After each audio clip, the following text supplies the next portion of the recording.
Pemerintah menyesalkan terjadinya pelanggaran HAM berat dan pemerintah berjanji akan menyelesaikannya secara non-yudisial.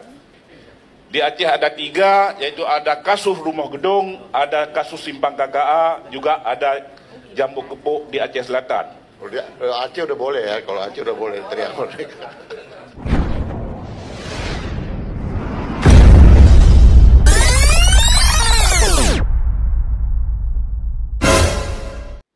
Yaitu ada pelanggaran-pelanggaran HAM berat masa lalu yang diakui oleh pemerintah, tetapi sampai sekarang belum ada tindak lanjutnya.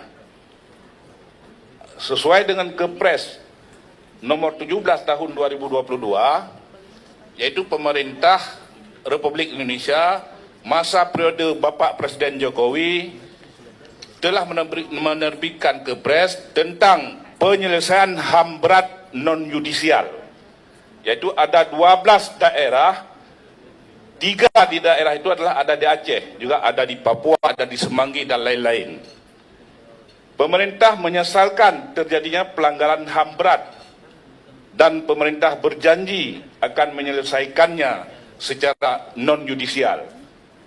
Tetapi sampai hari ini yang saya tahu dulu di Aceh. Di Aceh ada 3, yaitu ada kasus rumah gedung, ada kasus simpang KKA, juga ada jambu kepuk di Aceh Selatan. Sekarang kami koordinasi juga dengan Komnas HAM di dalam mencari data dan fakta. Tetapi realisasi kompensasi yang dijanji oleh pemerintah sampai sekarang belum ada realisasi. Kalau kita bicara HAM sekarang dan bicara ke depan, tidak bicara masa lalu, maka jangan sampai nanti rakyat menuduh kita membentuk hari ini Menteri HAM, maka kitalah yang melanggar HAM.